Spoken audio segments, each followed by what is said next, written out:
break the mold here. I love it. Larry was doing some apps. Are you still doing the apps, Larry?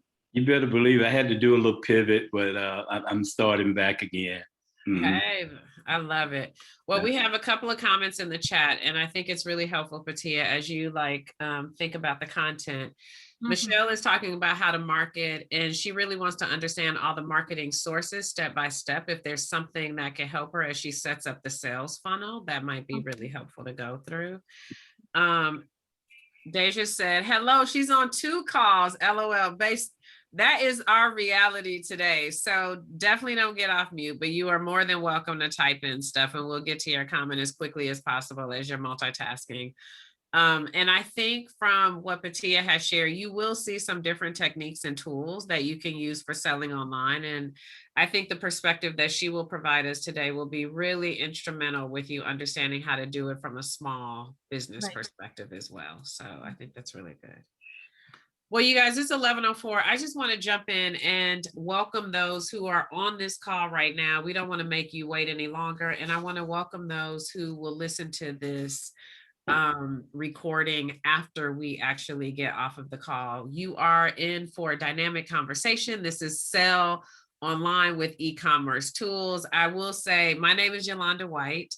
I am a WeOp member, and I'm also an entrepreneur. So we definitely all have something in common as we start off this conversation. I'm personally really excited about Patia diving into this topic for us. As an owner of a brand and a company that is a digital native, I really do understand the challenges. I understand the opportunities that are associated with continuously driving traffic and making sure that that traffic actually converts into sales. So it's something I'm doing on a day-to-day basis. I think this is a really dynamic conversation. And before we jump in, I just want to make sure we have a couple of the rules laid out. We are recording the session, but please feel free to talk. It's not to record anything, to capture anything personal, but it's really about us making sure that this content is shareable after we finish. This will be posted on weopwomen.com.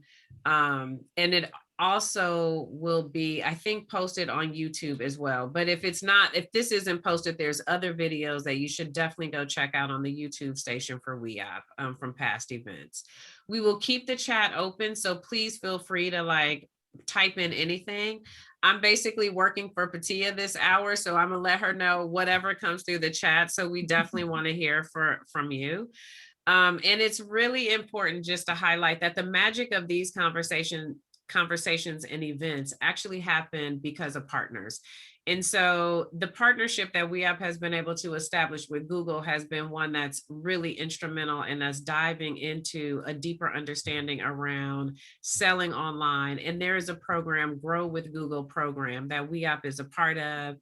And it is another way for them to develop these great, workshops, and for us to have experts like Patia join us in order to share her level of expertise on this topic. So I'm super excited about Patia.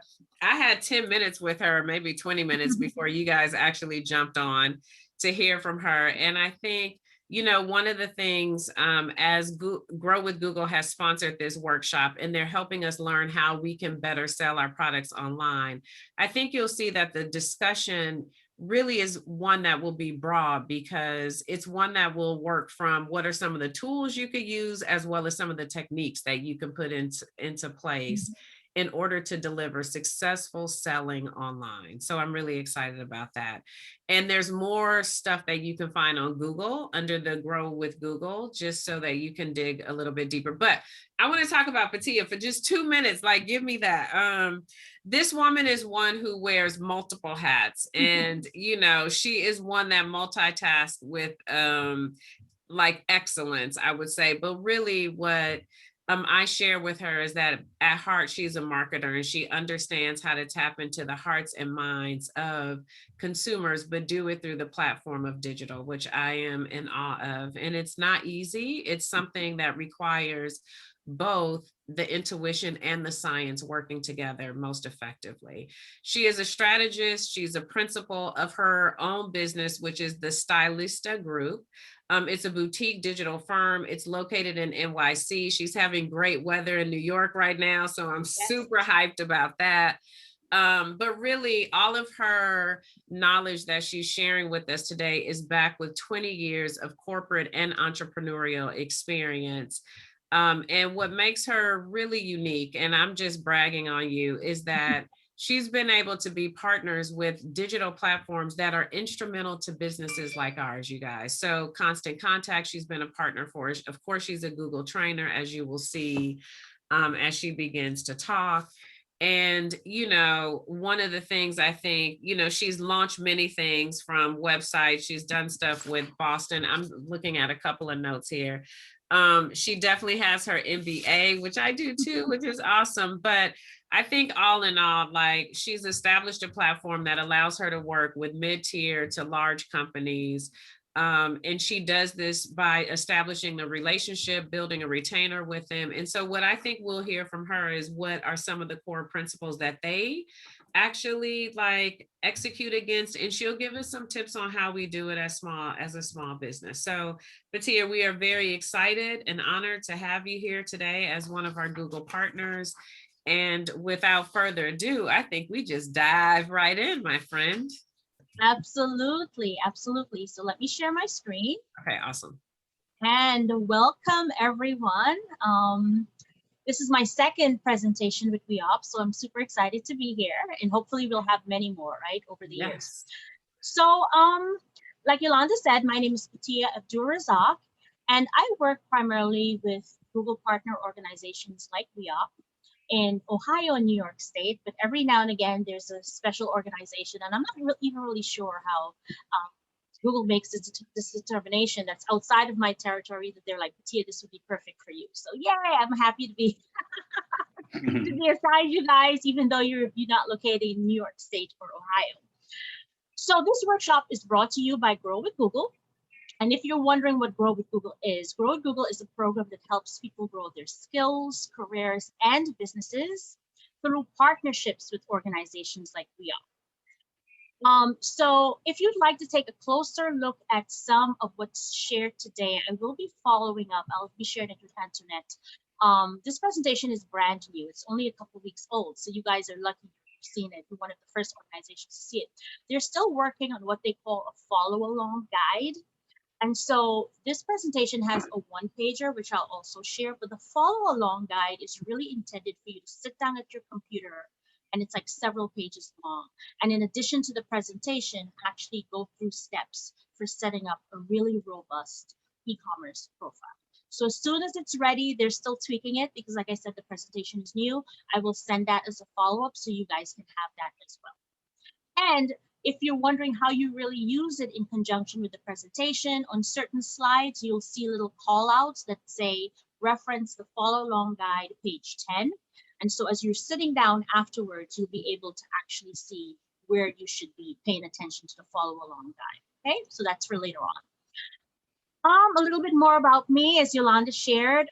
In addition to being a Grow with Google speaker, I have my own boutique digital marketing agency, and I'm also working on launching a multi-ethnic mommy blogger platform with two ladies that I've worked with over the years called Mosaic Mommies. And what we're going to be doing is that we're going to be curating a select group of multi-ethnic moms to then approach larger brands. So we're talking Johnson & Johnson, the huge companies, to actually build partnerships to promote products and services, but we also are going to take it a little further and also have these moms do focus groups pre-launch, because it really bothers me that in 2021, a lot of major brands are still releasing products that are ethnically not so sensitive. And it's because nobody's in the room at the point of launch or pre-launch to say, maybe we need to take a step back and, review how we are positioning these products so that they don't offend anyone. Again, you'll be receiving a copy of today's presentation. If you have any questions, please just shoot me an email, and feel free to follow me on social media. I'm constantly sharing small business marketing tips on profiles. This is So excellent. I always like to take just 1 second if you go back. Sure. You guys pull out your phones and make sure you make this connection like real time. I literally just went on Instagram and followed the Right. Stylista group. And then from there, you can go into the bio and click into Mosaic Moms. But it's really one way for us to show our support and make sure Exactly. we're so Thank okay, you. Thank you so perfect. much. Thank you, Patia. Right. And also connect with me on LinkedIn, Patia Abdulrazak. I think I'm the only one. Very easy to find me. All right, so let's dive in. In today's workshop, I'll explain why it's critical for retailers to have a robust online presence. And I'm not just talking about a pretty website, right? We're talking about a website that will actually convert and give you return in the form of cash flow, right? Because even if you're doing all of the setup yourself, you're still expending time, and your time is worth something. So eventually you need to actually see that return on investment in the form of cash. So this is important because you will not make that money unless your potential customers are able to find you easily. And when, we're not just talking about, customers, your ideal target customer. Okay, because many times, especially when we launch our businesses, the customer that initially supports us may not be our ideal target customer. It's usually, your initial friends, family. Those people usually are not really going to be people who help to make your business be successful over a length of time. So from the beginning, you really should be speaking to your ideal buyer personas. So who are the people who will be repeat customers, as well as will have the ability to share your business in their network, right? Because the driver of business for most small businesses or all businesses are referrals, right? And having a digital presence just makes it that much easier for people to share and refer you. So to help with that, I'll start by talking about two Google products, Google My Business and Google Merchant Center. And then after that, I'll introduce a pretty popular e-commerce tool, Shopify, and show you the basics of setting up an e-commerce website using that tool. Then, as always, I'll close up the workshop with a quick recap and more resources that you can access on your own. So why sell online? Every day, hundreds of millions of people turn to Google to find, discover, and shop. Now, this is not only limited to Google search. People discover products when they browse Google, reading the news, watching YouTube videos, as well as checking their emails. And I think that we can all relate to this, right? So the research shows that online shopping is actually on the rise. And within the last 12 months, we know this, right? Even if you wanted to go to your favorite store, it was closed. So you had no other choice but to support these businesses online. And in fact, shoppers go online first in 60% of all shopping occasions. Because what they want to do is that they want to make sure that this business or this brand, this shop, whatever you want to call it, actually has what they're looking for before they actually visit in person. So the value of that, if you have an online store, is that online shopping can actually also drive visits to your physical location. A global survey also found that, of course, in usual times, 45% of shoppers buy online and then choose to pick up in store. And this is usually when they have, an occasion that they need to get whatever in a hurry and they don't have the time to actually wait for you to ship to them. So there's definitely a connection there. So retailers need to show their products online because it drives sales. 58% of global purchases were prompted by something that a shopper saw online. That's usually something like an ad or, a customer review or someone sharing on social, right? Maybe you sent an e-blast that was really great and somebody forwarded it to a friend, right? Oh man, my phone And was Yeah, really quick. Patia, yes. really quick. Let my me try to. phone-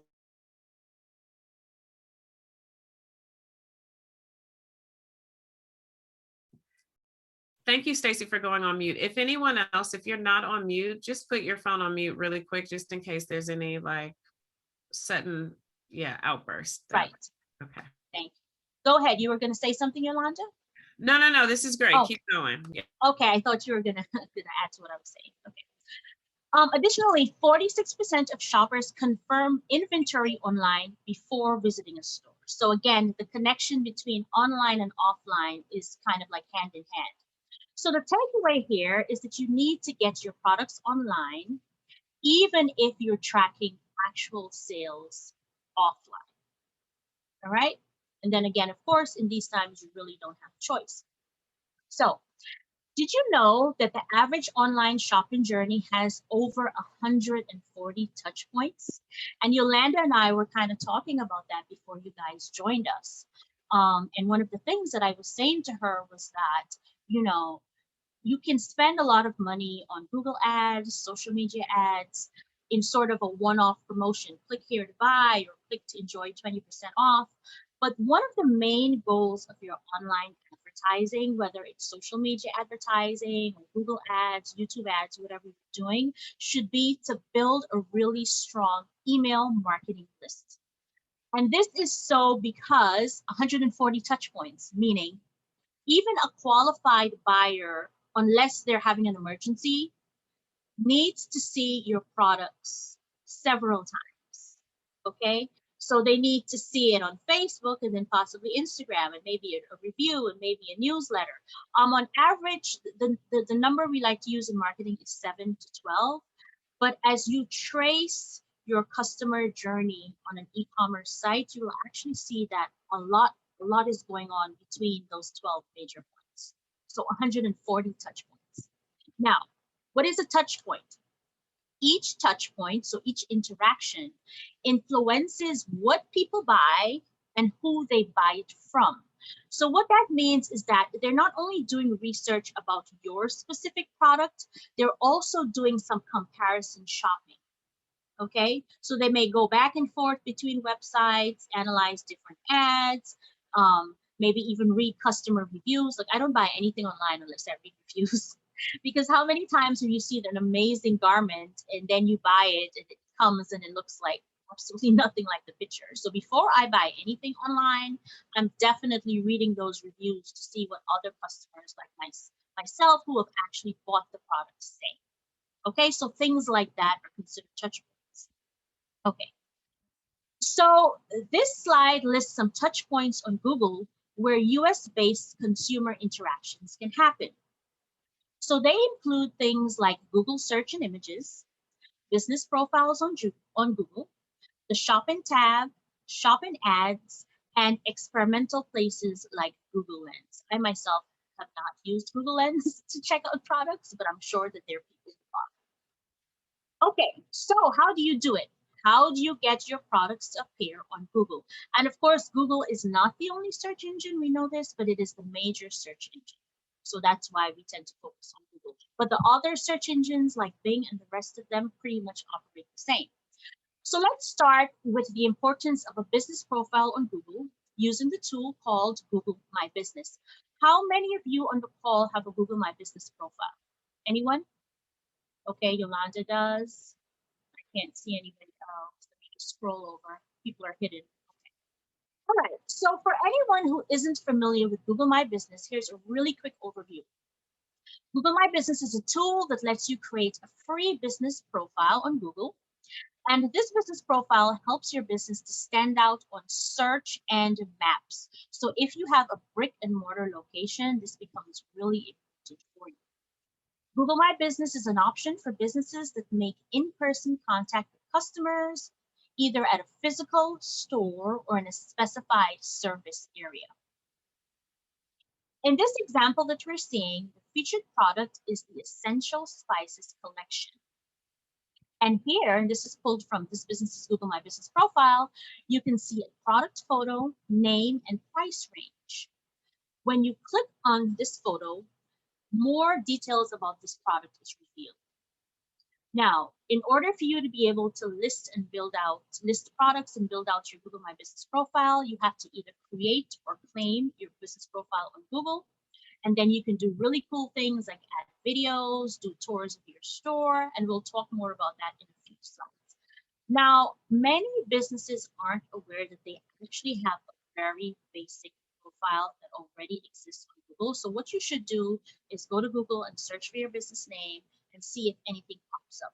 And this happened because way back, what Google did was it took the old school yellow page directory. You remember that book that we would thumb through back in the day?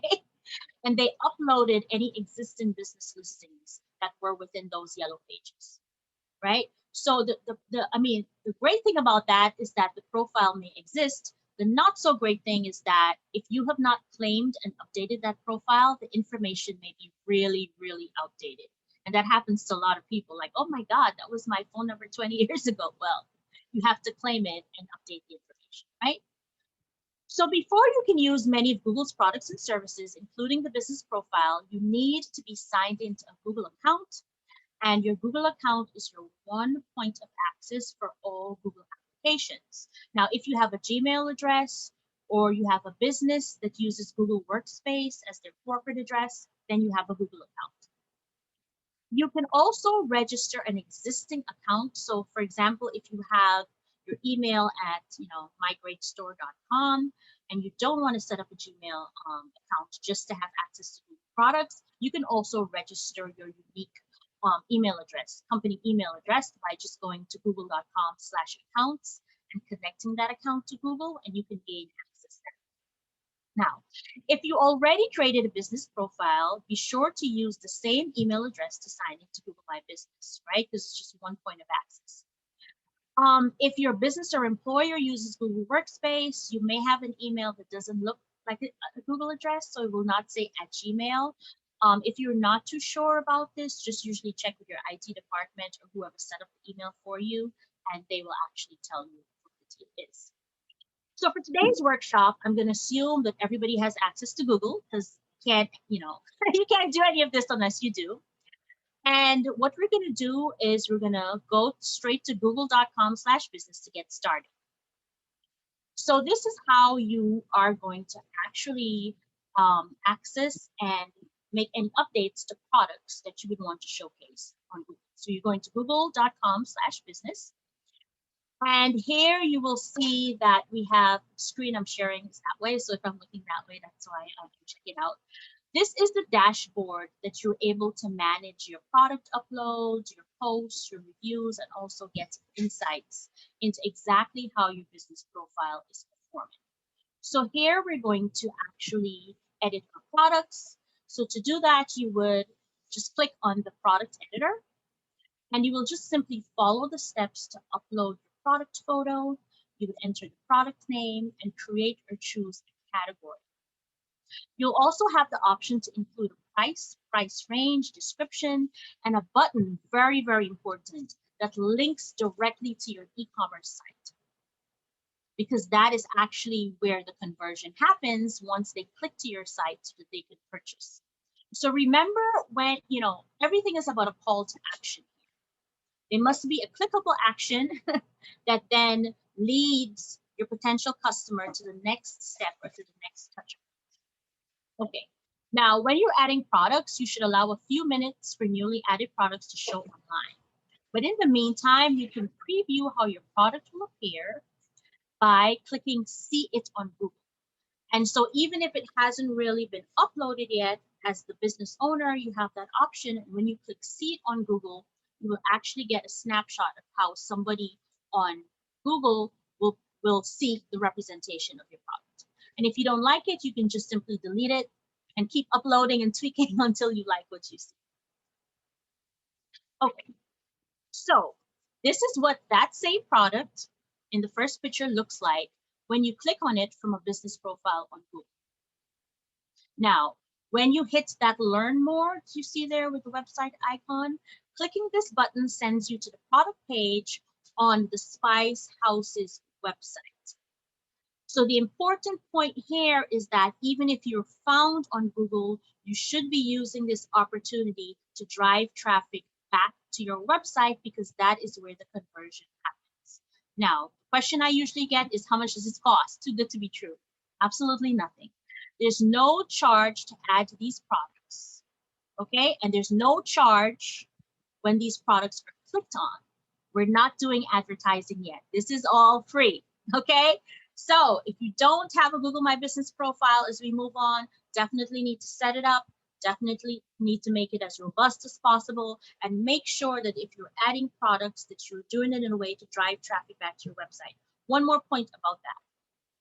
It's an absolute waste of time to drive potential customers to your homepage if you're showcasing a product. So that call to action link should go directly to that product page on your website. A lot of people make that mistake.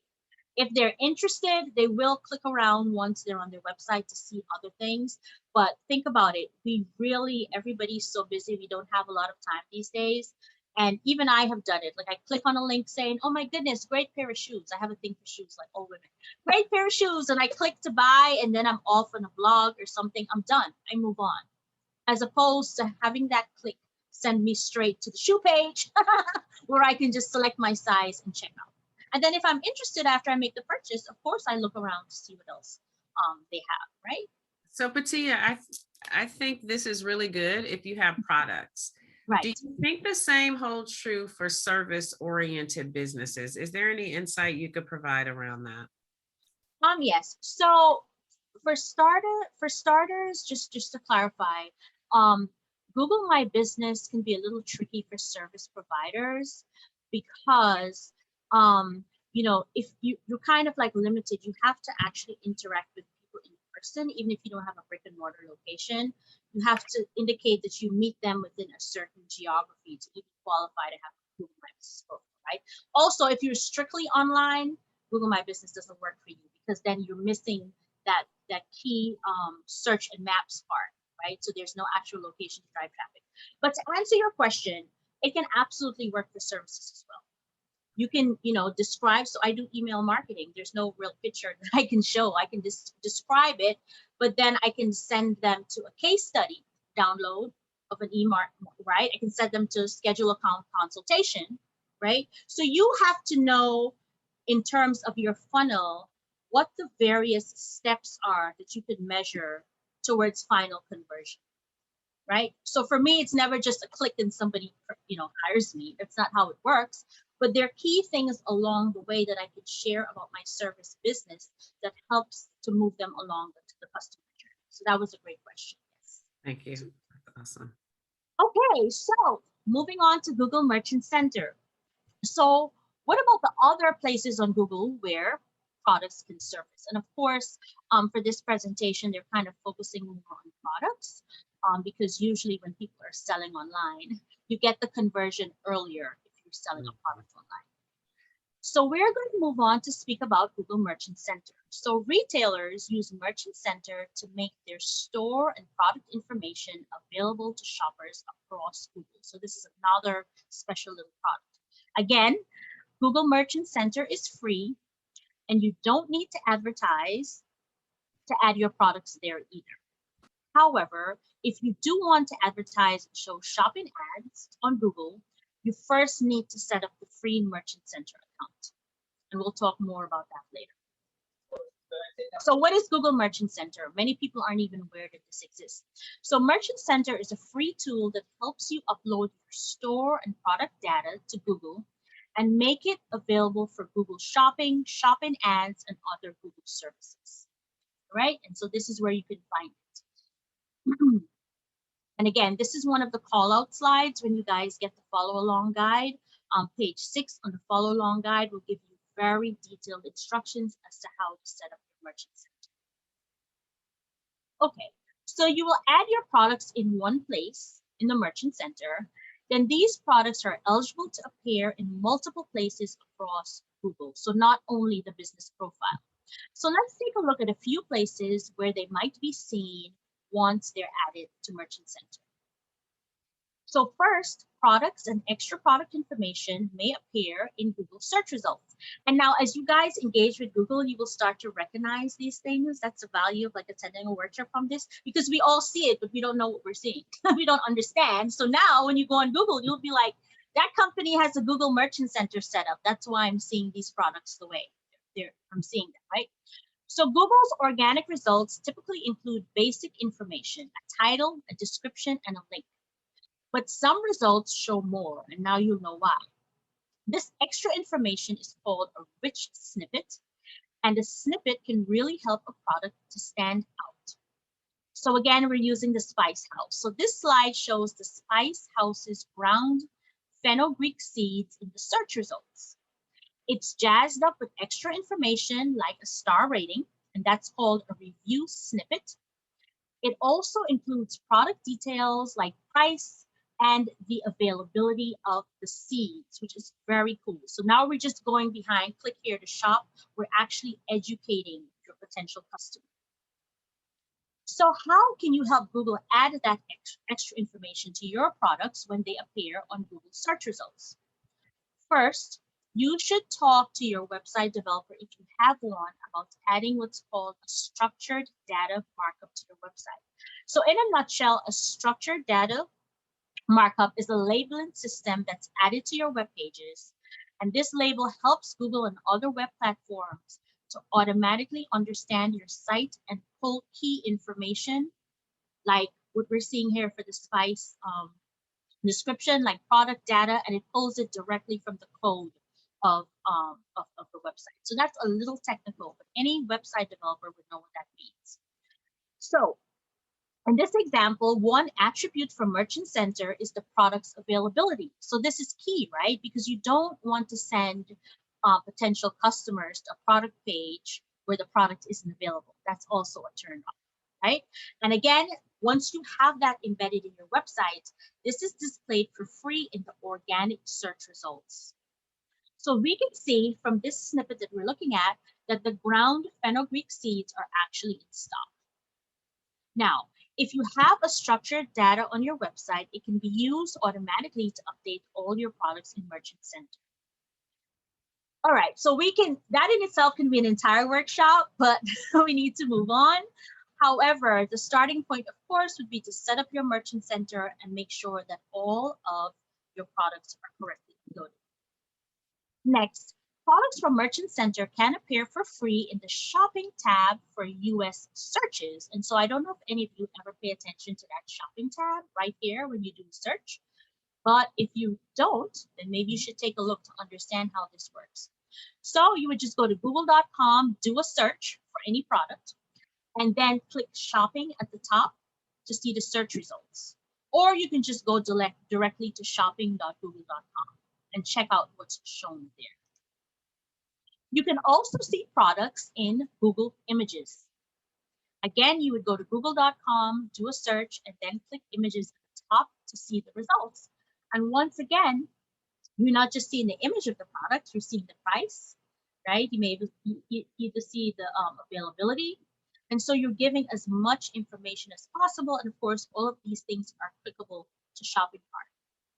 You can tell that the image in the results is connected to a product for sale if it has a product label.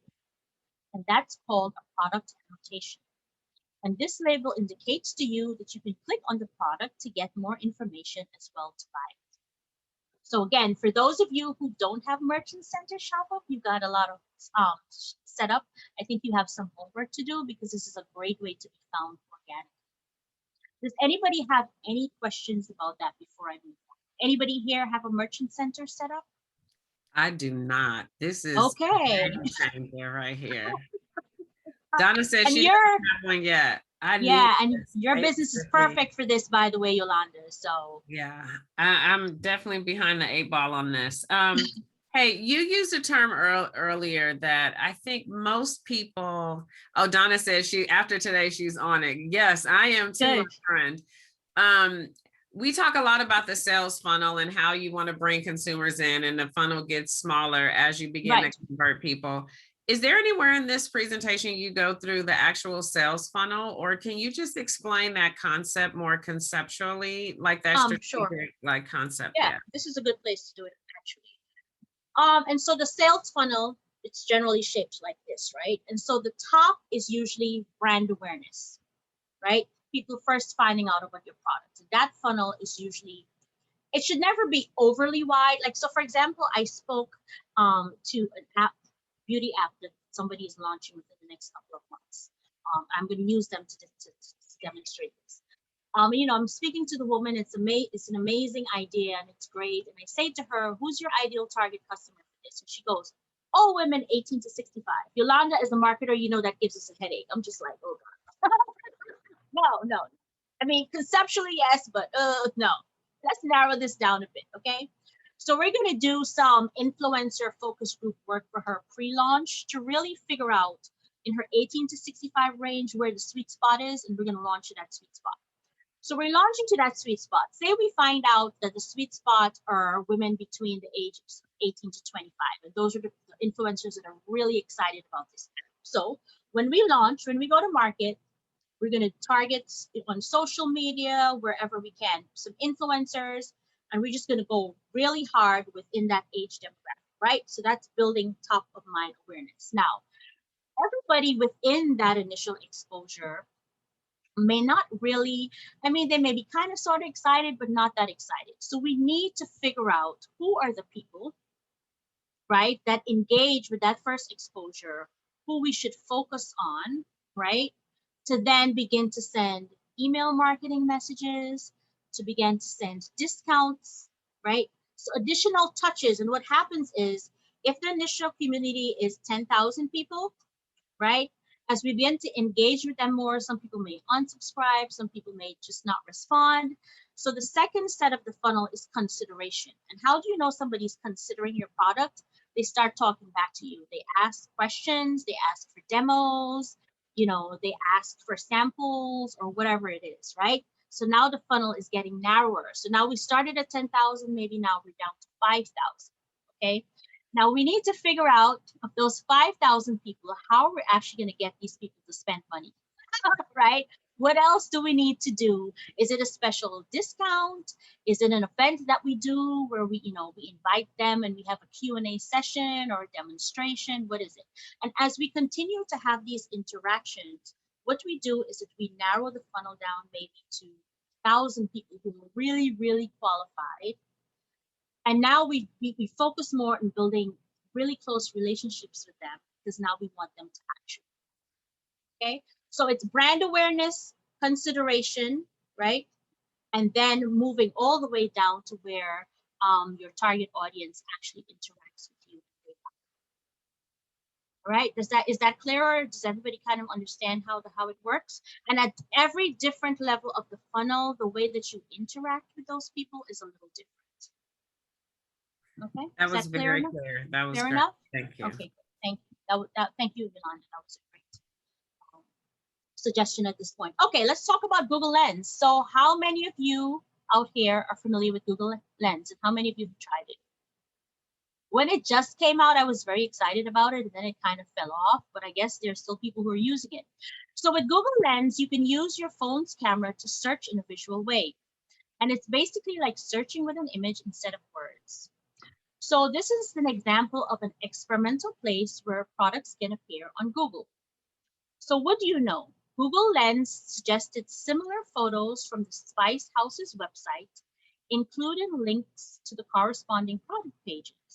So Google Lens probably won't give your products the same volume of exposure as a regular Google search. And the reason being that a lot of people really don't use it. But for the people who are using it, if they're part of your target audience, you really don't want to lose them. But this is just another example of where your products could appear if you add it to Merchant Center. All right. So if you want to try Google Lens, you would download the Google app from Google Play for Android devices or the App Store. And you will, and it's also available in the camera app.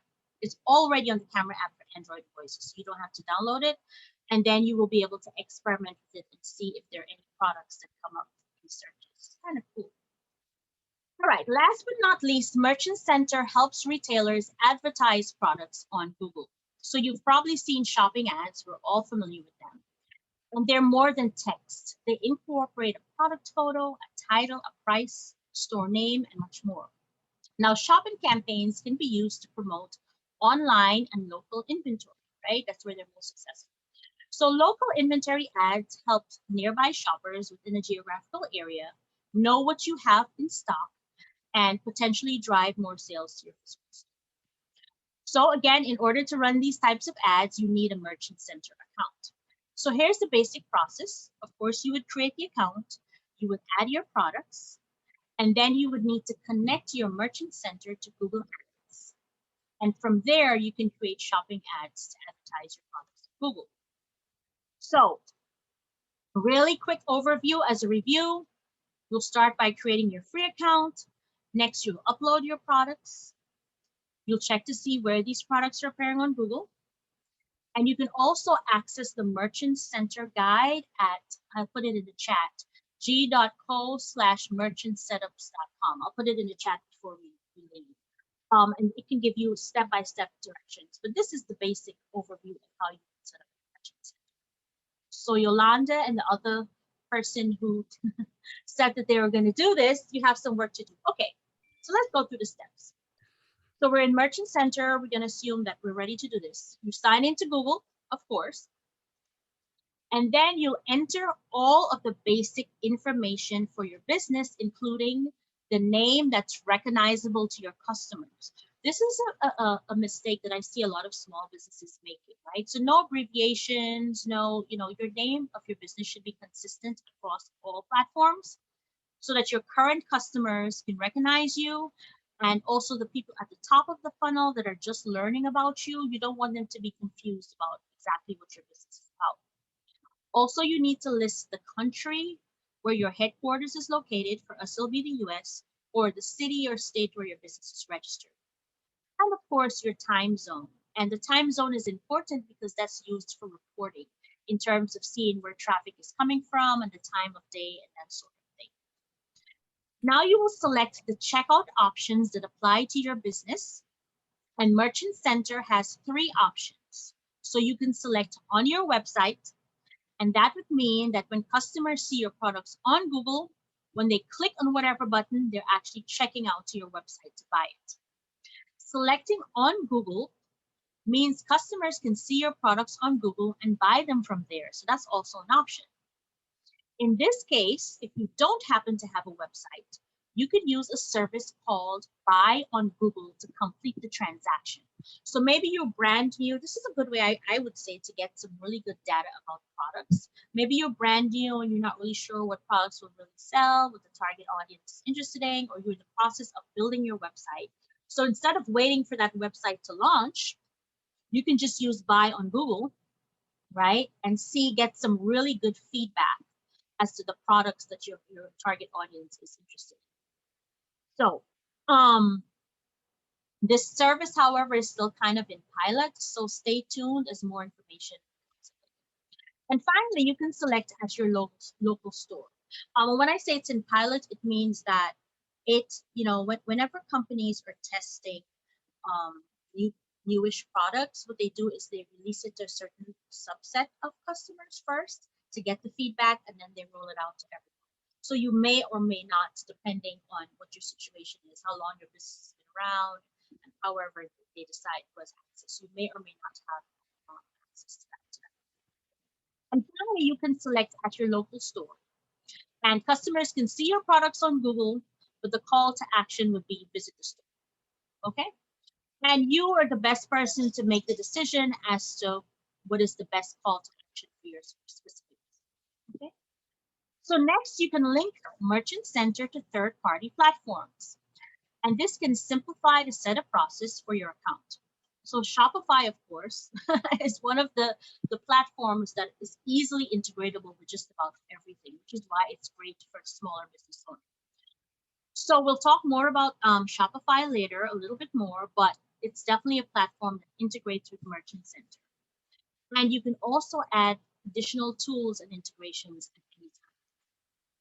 So this is what your Merchant Center overview page will look like.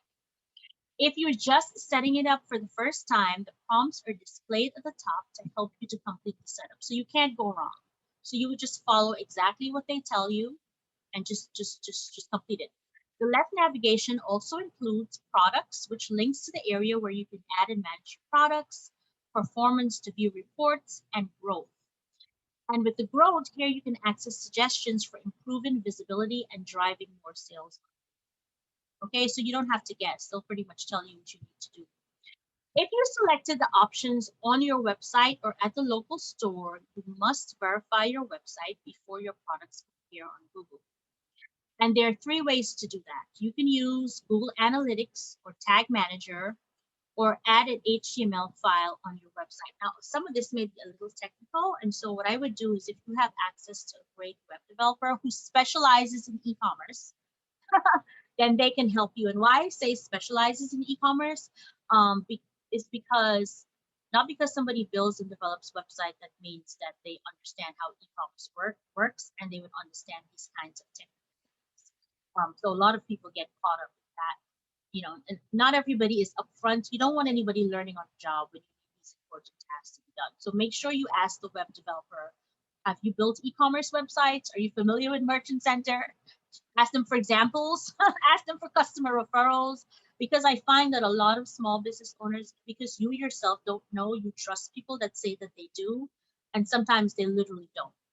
Okay, so you have to protect yourself, very important. So now that Merchant Center is set up, the next step is to add your products, and you do so by simply clicking products in the left navigation.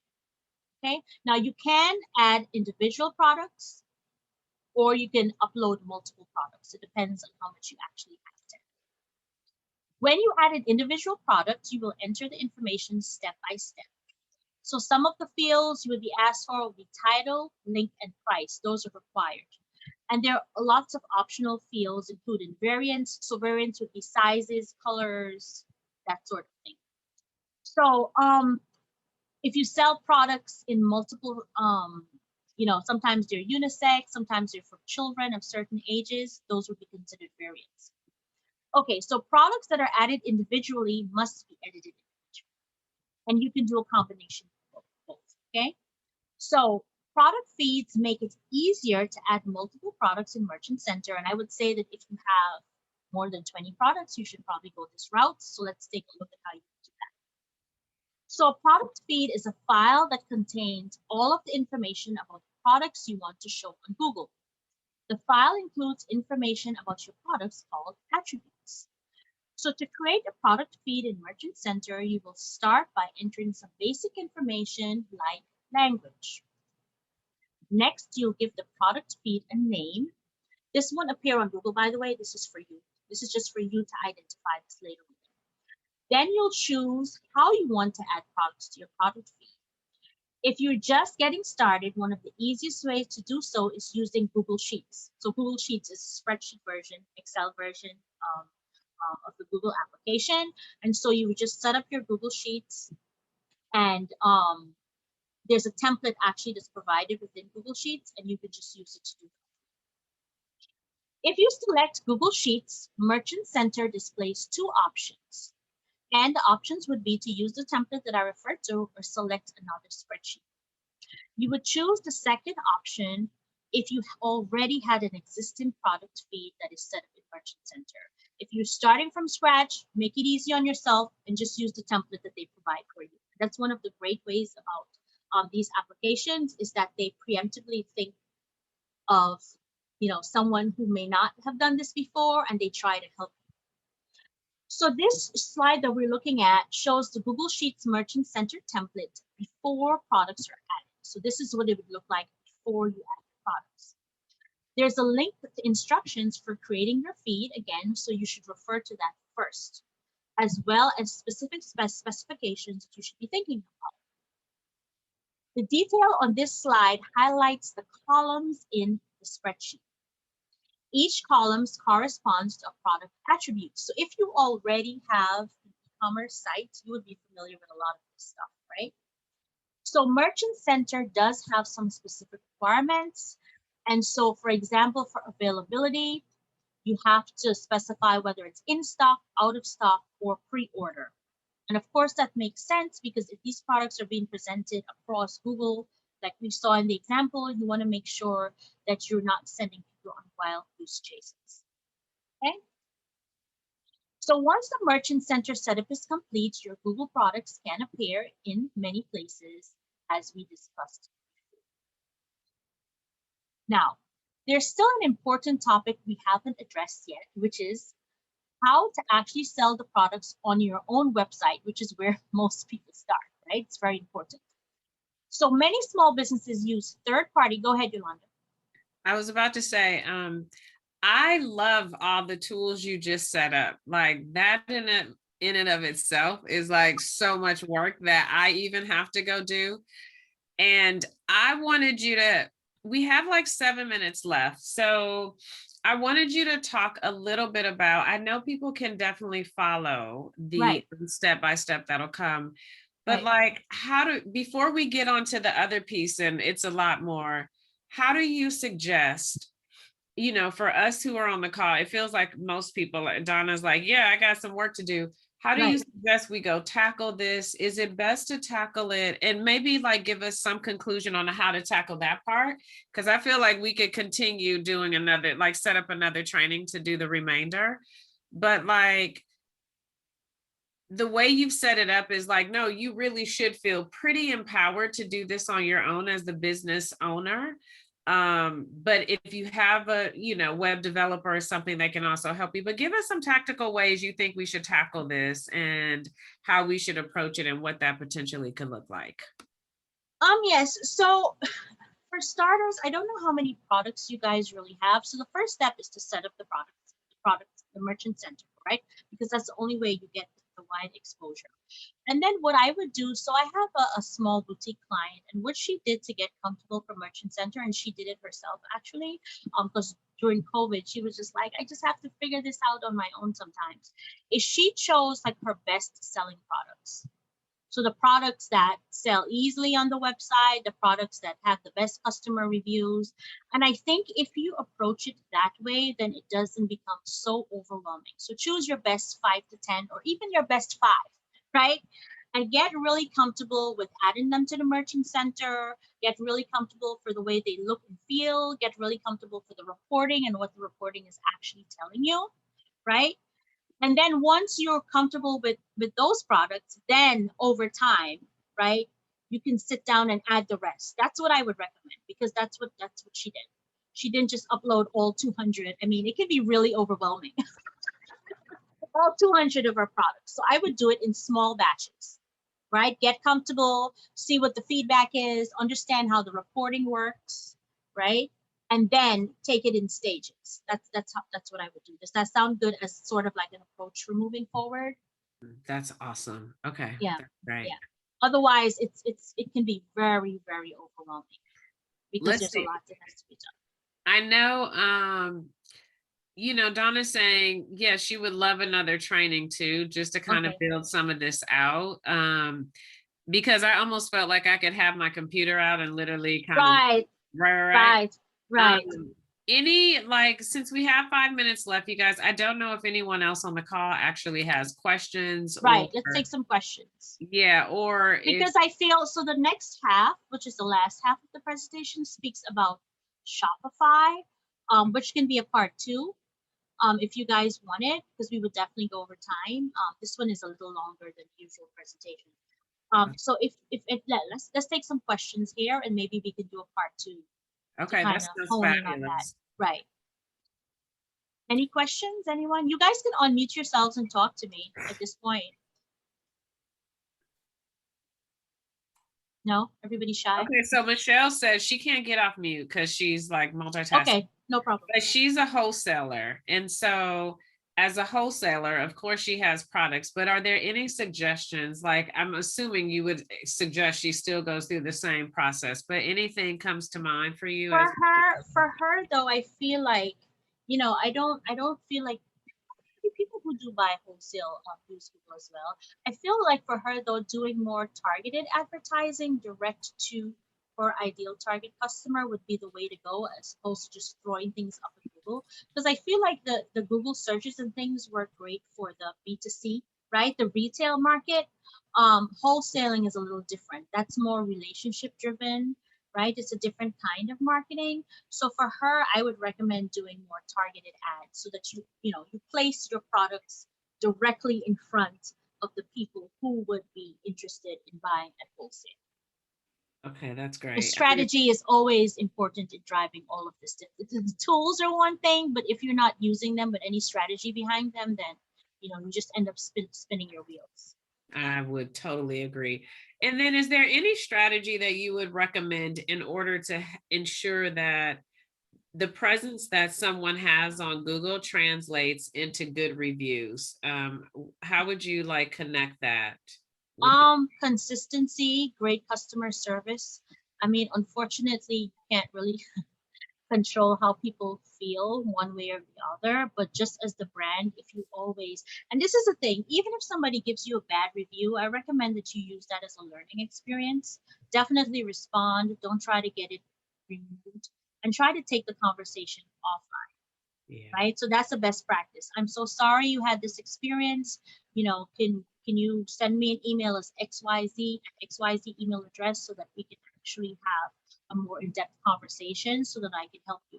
Now, we all know they're disgruntled people and some people just will never be made happy. But for the person, for the customer who wants to support you, who sees that response, that means something.